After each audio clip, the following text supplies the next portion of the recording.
അച്ഛന്മാരും മക്കളെ തല്ലും. അതിനിങ്ങനെ കടുങ്കൈ കാണിക്കാണോ വേണ്ടത്? എനിക്ക് വിഷമൊന്നുമില്ല. ഇങ്ങനെയുള്ള ഭ്രാന്തന്മാർ മക്കളായിട്ടുള്ളതാ ദുരിതം. ഇല്ലെങ്കില്ല, അത്രല്ലേ ഉള്ളൂ. എനിക്കിപ്പോ വന്ന് ഈ മരണം അന്വേഷിച്ച് ആരെങ്കിലും വരുന്നത് തന്നെ ഈർഷ്യാണ്. അല്ല, നിങ്ങൾ വന്നതിനെ പറ്റി അല്ല ഞാൻ പറയുന്നത്. ചിലരുണ്ട്, ചില ബന്ധുക്കൾ, അവരുടെ ഭാവവും മറ്റും ഒക്കെ കണ്ട ഞാനെന്തോ വലിയ തെറ്റ് ചെയ്ത പോലെയാണ്. അവരങ്ങനെ വിചാരിച്ചാൽ എനിക്ക് പുല്ല.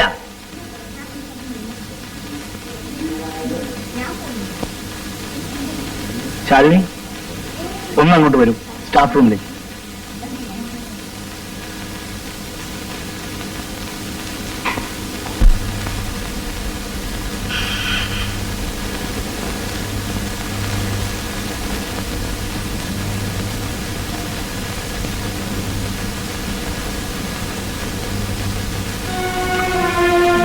അനുശോചനം അറിയിക്കുന്നത് അർത്ഥമില്ലാത്ത ഏർപ്പാടാണെന്നറിയാം. എങ്കിലും കണ്ടോളൻസ്.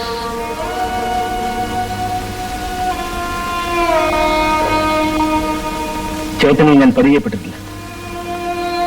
എങ്കിലും എത്രയോ കാലത്തെ അടുപ്പവും പരിചയവുമുള്ള ആരോ ഒരാൾ പെട്ടെന്ന് പോയതുപോലെ. കഴിഞ്ഞത് കഴിഞ്ഞു.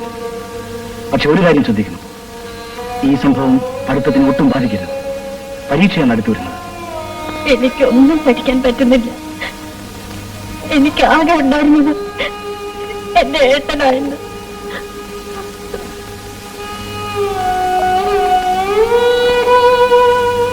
ധൈര്യം തരാൻ വേണ്ടി പറയുകയാണെന്ന് വിചാരിക്കും.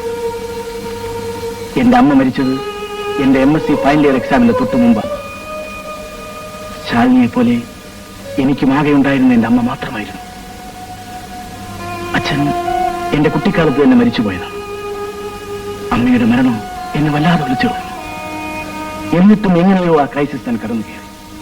പരീക്ഷ കഴിഞ്ഞപ്പോൾ സ്റ്റേറ്റിൽ സെക്കൻഡ് റാങ്കും വാങ്ങി.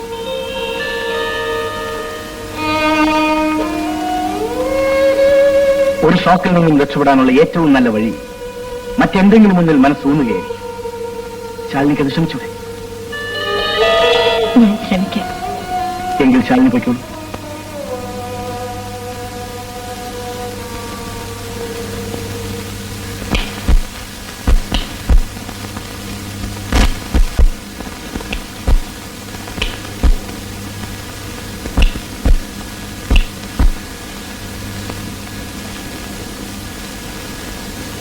എന്റെ അമ്മ മരിച്ചത് എന്റെ MSc ഫൈനൽ ഇയർ എക്സാമിന്റെ തൊട്ടു മുമ്പാണ്. ശാലിനിയെ പോലെ എനിക്കും ആകെ ഉണ്ടായിരുന്ന എന്റെ അമ്മ മാത്രമായിരുന്നു.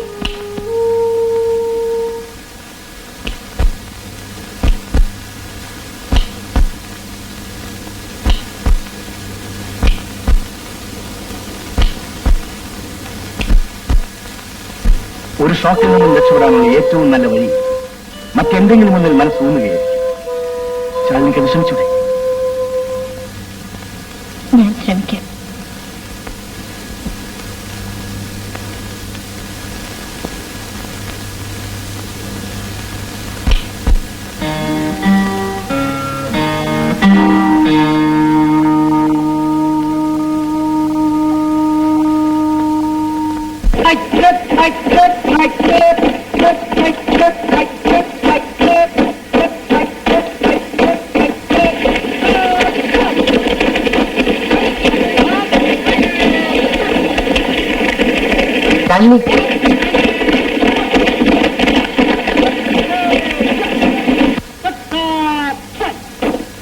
ഈ വേഷത്തിൽ ശാലിനെ കാണാൻ ഒരു ഭംഗിയില്ല.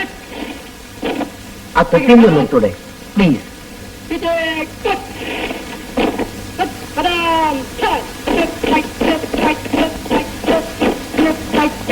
മുടിയാണ് കുട്ടിയുടെ ഭംഗി. ഈ തൊപ്പിയെടുപ്പിക്കാനാണോ ഇവിടെ കാത്തുന്നത്? അല്ല, എന്താണ്? ഈ പുസ്തകത്തിൽ ഒരു വർഷം പേപ്പറുണ്ട്. അത് കുട്ടിക്കുള്ളതാ. എനിക്കുള്ളതോ? എവിടെ? വായിച്ചിട്ട് നാളെ എത്തുന്ന മതി. നിക്കൂ.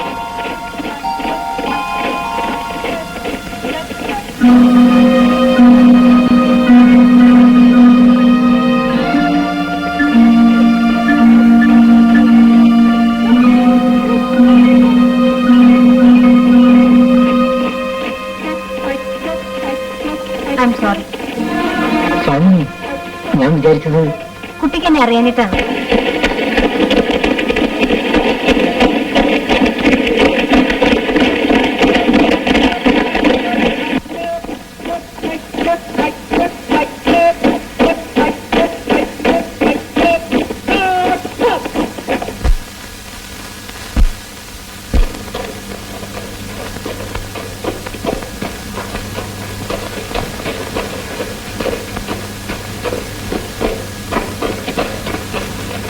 റോയി എനിക്കിഷ്ടം.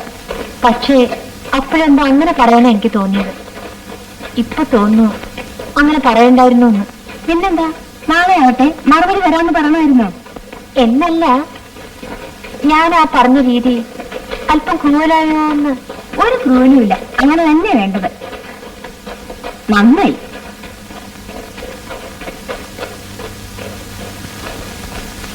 കൊഴിഞ്ഞു വീഴുന്നു.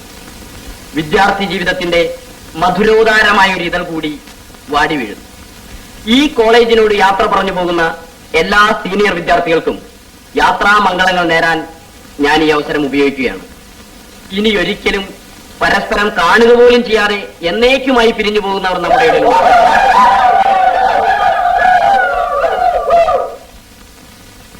ഇവിടെ ഒത്തുകഴിച്ചിരുന്ന നാളുകളെ പറ്റിയുള്ള മധുര സ്മരണ എന്നും നമ്മളുടെ ഉള്ളിൽ കത്തി നിൽക്കട്ടെ. പിണങ്ങിയും ഇണങ്ങിയും ചിലവിട്ട ഈ ദിവസങ്ങളുടെ ഓർമ്മ വല്ലപ്പോഴും ഒരിക്കലെങ്കിലും അയവിറക്കാതിരിക്കാൻ കടന്നു പോകുന്ന ആർക്കും കഴിയുമെന്ന് എനിക്ക് തോന്നുന്നില്ല. കടന്നു പോകുന്നവരെ നിങ്ങളുടെ ജീവിതപാതയിൽ 100 പുഷ്പങ്ങൾ വിരിയട്ടെ. ചിരിയും കരച്ചിലും ഇടകലർന്ന് ഇവിടുത്തെ നാളുകളുടെ സ്മരണ എന്നും നിങ്ങളോടൊപ്പം ഉണ്ടായിരിക്കട്ടെ. ഇനി റോയ് ഒരു പാട്ട് പാടും.